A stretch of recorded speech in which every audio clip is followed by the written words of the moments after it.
RR movie makers Damarukam మొన్న 28వ తారీఖుని release అయినటువంటి మా థియేటర్ ట్రైలర్కి అటు థియేటర్స్లోని ఇటు వెబ్సైట్లోని కూడా విపరీతమైనటువంటి స్పందన వస్తుందండి. అది చూసి మాకు చాలా సంతోషంగా ఉంది. ప్రపంచవ్యాప్తంగా ఇటు థియేటర్లోని ఇటు వెబ్సైట్లో నెట్లో చూసిన ప్రతి వాళ్ళు కూడా వాళ్ళ ట్విట్టర్లో కానీ ఫేస్బుక్లో కానీ ఈ ట్రైలర్ గురించి ప్రత్యేకంగా ఇది చూస్తుంటేనే ఇది ఏ రేంజ్లో ఉంటుందనేటటువంటి అర్థమవుతుందని వాళ్ళు ఆ మెసేజ్లు పెట్టడం అదంతా చూస్తూ ఉంటే మాకు చాలా చాలా సంతోషంగా ఉంది. డెఫినెట్గా ఈ సినిమా మీరు ఊహించిన దానికంటే కూడా ఎన్నో రెట్లు అద్భుతంగా ఉంటుంది. అది మాత్రం బల్లగుద్ది చెప్పగలుగుతానండి. అదేవిధంగా last month 10th audio release అయింది.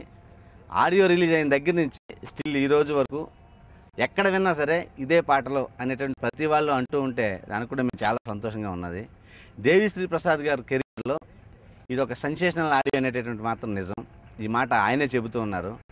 ఆయనకి ఇది 50వ సినిమా. ఈ 50 సినిమాల ఆయన చరిత్రలో ఇది 10 సాంగ్స్ ఉన్న ఒక ఆల్బమ్ అండి. ప్రతి సాంగ్ కూడా దేనికదే అసలు ఒకదానికొకటి సంబంధం లేకుండా ప్రతిదీ కూడా అద్భుతంగా చేశాడు. 6 మెయిన్ సాంగ్స్, 4 బిట్ సాంగ్స్. ఆ బిట్ సాంగ్స్ కూడా చాలామంది రింగ్ టోన్స్గా పెట్టుకునే రేంజ్లో ఉన్నాయంటే ఇది ఏ రేంజ్ ఆడియో అనేటటువంటిది మీరు ఊహించుకోవచ్చు. విన్న ప్రతి వాళ్ళు కూడా ప్రతి పాటని అప్రిషియేట్ చేస్తూ ఉన్నారు. ఈ పాటలను కూడా మేము ఎక్కడా కాంప్రమైజ్ కాకుండా అద్భుతమైనటువంటి లొకేషన్స్లో చాలా రిచ్గా సెట్లు వేసి చేయడం జరిగింది. ఈ సినిమా విషయంలో ఆర్ఆర్ మూవీ మేకర్స్ వెంకట్ గారు ఎక్కడ కాంప్రమైజ్ కాకుండా దీని ఒక అద్భుతమైన సినిమాగా చేయాలి అని కంకణం కట్టుకుని ఈ సినిమా చేశారు. అలాగే ఈ సినిమా వచ్చింది. ఇక సాంగ్స్గా మనం సీడీలో ఉన్న సాంగ్స్గా మనం ఒకటి చెప్పుకుంటూ వెళ్తే ఫస్ట్ది ఓంకారం. ఈ పాటని మేము కాశీలో చేసామండి. కాశీలో హీరో చిన్నప్పుడు గంగానదిలో నుంచి పైకి లేస్తూ ఆ హీరో ఇంట్రడక్షన్గా ఈ సాంగ్ చేయడం జరిగింది. దీన్ని ఆ హీరో చైల్డ్హుడ్ హీరో మీద ఆ ఫ్యామిలీ మీద చేయడం జరిగింది. ఇది టోటల్గా ఈ సాంగ్ మొత్తం కాశీలో చేసాం. అదేవిధంగా రెండోది వచ్చి పంచగ్రహ కూటమి రోజు ఒక 5 గ్రహాలు సూర్యుడు, చంద్రుడు, బుధుడు, గురుడు, శుక్రుడు అనే పంచగ్రహ కూటమి జరుగుతూ ఉండగా ఇది స్కైలో జరిగేటటువంటి ఒక వింత మీద టోటల్గా సీజీ బేస్డ్లో ఈ సాంగ్ చేసాం. ఇది సినిమా ఆల్మోస్ట్ ఆల్ బిగినింగ్లో వచ్చేటటువంటి సాంగ్. ఇది ఒక అద్భుతమైన విజువల్ ట్రీట్ అండి. ఆ తర్వాత సక్కుబాయ్ సాంగ్. ఇందులో ఒక గెస్ట్ అపీరియన్స్గా చార్మిని పెట్టి చేసిన ఒక పక్క మాస్ సాంగ్ ఈ సక్కుబాయ్ చాయ్ అనేటటువంటి సాంగ్. ఇది ఈరోజు మాస్ ఆడియన్స్కి విపరీతంగా రీచ్ అయింది. మొన్నటి వరకు దేవి చేసిన ఆ కెవ్వుకేక రేంజ్లో ఈ సాంగ్ హిట్ అవ్వడం, ప్రతి చోట ఇది మారుమోగడం అనేది చాలా సంతోషంగా ఉంది. ఈ సినిమాకి ఒక మాస్ అట్రాక్షన్ ఈ సక్కుబాయ్ గరం చాయ్. అదేవిధంగా ఇందులో ఒక అద్భుతమైన మెలోడీ నేస్తమా నేస్తమా. ఈ పాటని భాస్కర్ భట్ల గారు రాశారు. ఈరోజు ప్రతి చోట కూడా అటు కాలర్ టోన్గా ఇటు రింగ్ టోన్గా కూడా ఈ పాట నెంబర్ 1 పొజిషన్లో ఉంది. ఇది ఎక్కడ విన్నా ఈ సాంగ్ని ప్రతి వాళ్ళు అంటే ఇటు క్లాసు అటు మాసు అనే తేడా లేకుండా అందరికీ కూడా బాగా రీచ్ అయినటువంటి సాంగ్ ఈ నేస్తమా నేస్తమా. అదేవిధంగా కన్యాకుమారి. ఇది ఒక ఇంటర్వెల్ బిఫోర్ వచ్చేటటువంటి ఒక మంచి ఒక సెమీ ఫోక్లర్ సాంగ్ అండి. దీన్ని సాహితీ గారు రాశారు. ఇది కూడా ఆడియోలో బాగా సక్సెస్ అయినటువంటి సాంగ్. ఆ తర్వాత రెప్పలపై ఈ సాంగ్ని వచ్చి మేము బ్యాంకాక్లో చేయడం జరిగింది. ఇది రామజోగి శాస్త్రి గారు రాశారు. ఇది కూడా అటు చిత్ర గారు అటు హరిహరన్ పాడారు. ఇది మ్యూజికల్గా కూడా ఇది చాలా మంచి హిట్ సాంగ్ అయింది. తర్వాత వచ్చి ధీమ్తన తోమ్. ఇది వచ్చి హీరోయిన్ ఇంట్రడక్షన్ సాంగ్ అండి. ఇది ఒక చాలా చాలా ప్లెజెంట్గా హీరోయిన్ క్యారెక్టర్ ఏంటంటే ఒక డివైన్ లుక్ ఉన్నటువంటి క్యారెక్టర్. అరుంధతి తర్వాత అంత మంచి క్యారెక్టర్ చేస్తున్నది అనుష్క. సో చాలా చాలా మంచి క్యారెక్టరు. ఆ అమ్మాయి ఇంట్రడక్షన్కి ఈ సాంగ్ పెట్టడం జరిగింది. ఇది కూడా చాలా మందికి చాలా బాగా నచ్చినటువంటి సాంగ్ అండి. ఆ తర్వాత మరో సాంగు ఈ సినిమాలో లాలిపాట. దేవిశ్రీ ప్రసాద్ తన కెరీర్లో ఫస్ట్ చేసినటువంటి లాలిపాట ఈ పాట. ఇంతకుముందు వటపత్ర సాయికి ఇంకా చాలా పాటలు ఉన్నాయి. సో వాటి సరసన ఒక అద్భుతమైన సాంగ్గా నిలిచిపోయినటువంటి సాంగ్ ఇది. ఈరోజు ప్రతి చోట కూడా ప్రతి నోట కూడా పర్టికులర్లీ ఈ సాంగ్ గురించి అందరూ చెబుతూ ఉన్నారు. ఈ సాంగ్ చేయడం అనేటటువంటిది మేము చాలా హ్యాపీ ఫీల్ అవుతుంది. ఎందుకంటే ఒక తల్లి బిడ్డల యొక్క మధ్యన ఉన్న అనుబంధాన్ని అందంగా చెప్పినటువంటి సాంగ్ ఈ లాలిపాట. సో ఇవన్నీ ఒక రకంగా వెళ్తూ ఉండగా ఫైనల్గా చెప్పేది ఏంటంటే అండి, ఇందులో ఇది ఒక డివైన్ లుక్ ఉన్నటువంటి ఒక డివైన్ ఫీల్ ఉన్నటువంటి ఒక సోషియల్ ఫ్యాంటసీ ఫిల్మ్. దీంట్లో ఒక శివుడు అనేటటువంటి మహాదేవుణ్ణి మేము బేస్గా తీసుకుని పెట్టినటువంటి సబ్జెక్ట్ ఇది. దీంట్లో శివుడు కైలాసం నుంచి భూమి మీదకి వచ్చేటప్పుడు భోనభోంతాలకి అనేటటువంటి ఒక సాంగ్ని జొన్నవిత్తులు గారు రాశారు. సో దానికి టోటల్గా ఆయన పైనుంచి కిందకు వస్తూ ఉంటే కైలాసం నుంచి పాలపుంతల్లో నుంచి మేఘాల మీద నుంచి భూమి మీదకి దిగేటటువంటి ఆ పర్టికులర్ సీక్వెన్స్ చాలా అద్భుతంగా మేము చేయడం జరిగింది. ఆ ఫైనల్గా దైవం మానుష రూపేణ అనే లిరిక్తో ఇది ఎండ్ అవుతుందండి.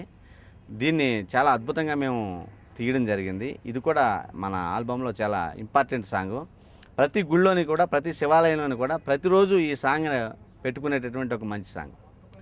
ఇవన్నీ ఒక ఎత్తు అయితే క్లైమాక్స్లో వచ్చేటటువంటి జయ జయ శంకర్ అనే సాంగ్, హరహర శంకర జయ జయ శంకర్ సాంగ్, ఇది జొన్నవిత్తులుగా రాయడం జరిగింది. దీన్ని రామోజీ ఫిలిం సిటీలో 60 అడుగుల శివ స్టాచ్యూని మేము నిర్మించి దాని ముందు దగ్గర ఒక 1000 మంది అఘోరాలను పెట్టి దగ్గర ఒక 1 వీక్ శివశంకర్ డాన్స్ మాస్టర్ గారి నేతృత్వంలో ఇది చేయడం జరిగింది.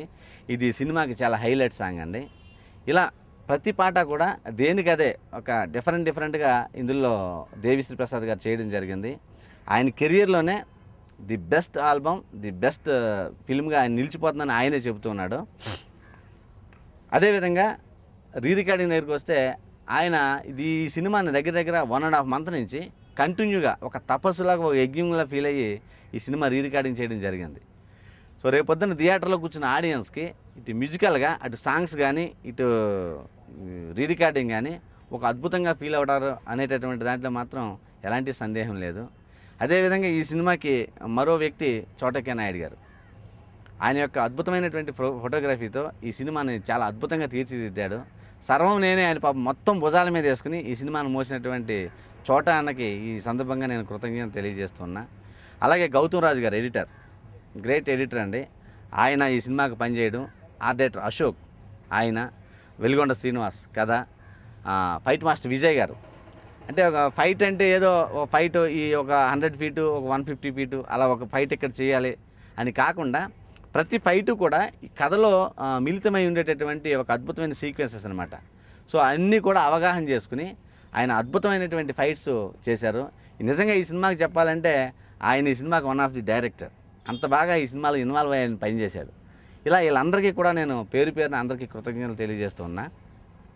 ఇవన్నీ ఒక రకంగా చెప్తూ ఉంటే మరో ముఖ్యమైన వ్యక్తి, ఒక ముఖ్యమైన డిపార్ట్మెంట్ గురించి చెప్పాలి. అదే గ్రాఫిక్స్. ఫైర్ఫ్లై అనే కంపెనీకి అధినేత అయినటువంటి visual supervisor Sanath PC. So ఆయన ఆధ్వర్యంలో దగ్గర 1.5 year నుంచి ఈ సినిమాకి సంబంధించినటువంటి గ్రాఫిక్స్ జరుగుతున్నాయి. ఈ సినిమా మాకు స్టార్ట్ అయ్యి దగ్గర 1.5 year అవుతూ ఉన్నది. ఈ 1.5 year నుంచి కూడా దగ్గర 150 మంది సంవత్సరంన్నర నుంచి కంటిన్యూగా రాత్రింబవళ్ళలో ఈ సినిమా కోసం కష్టపడడం జరిగిందండి.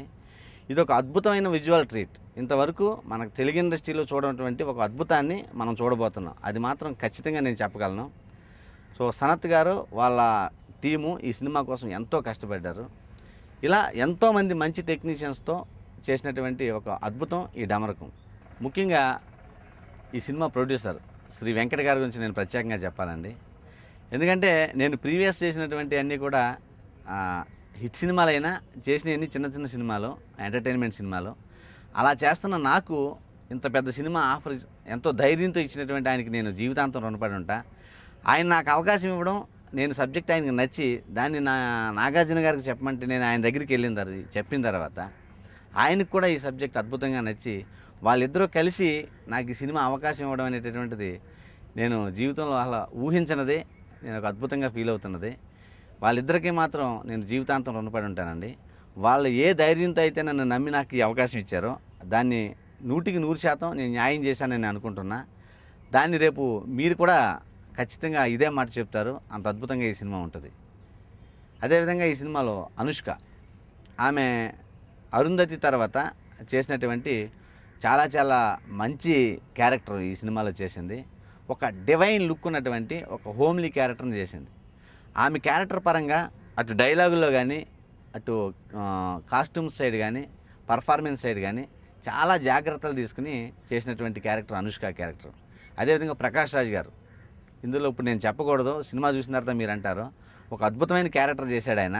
ఇంతవరకు మీరు ఊహించినది ఆయన ఇంతవరకు చూడని క్యారెక్టర్ ఆయన చేశారు. చాలా చాలా స్పెషల్ క్యారెక్టర్ అండి. అదేవిధంగా ఇంతవరకు బొమ్మాలి రవి, సాయి కుమార్ గారు బ్రదర్ రవిశంకర్, ఆయన ఒక డబ్బింగ్ ఆర్టిస్ట్గా అందరికీ సుపరిచితుడు. ఆయన వాయిస్తో ఎంతోమంది విలన్స్కి లైఫ్ ఇచ్చాడు. ఈ సినిమాలో ఆయన చేసిన మెయిన్ విలన్ క్యారెక్టర్ ద్వారా ఇండస్ట్రీలో ఒక సంచలనం, ప్రతి వాళ్ళు చెప్పుకునే రేంజ్లో ఆయన క్యారెక్టర్ ఉంటుంది. అలాగే గణేష్ వెంకటరామన్, ఆయన ఇంతకుముందు హీరోగా చాలా సినిమాలు చేశాడు. ఆయన క్యారెక్టర్ కూడా చాలా వెరైటీ క్యారెక్టర్. బ్రహ్మానందం గారు, కృష్ణ భగవాన్ గారు, రఘుబాబు గారు, ఎంఎస్ నాన్న గారు, జీవా గారు, ఇలా ఇండస్ట్రీలో ఉన్న అందరు కమెడియన్స్తో, చాలామంది ఆర్టిస్టులతో, చాలా హెవీ క్యాస్టింగ్తో, హెవీ బడ్జెట్తో చేసినటువంటి ఒక గ్రాండ్ ఇయర్ ఫిలిం ఈ డమరుకం.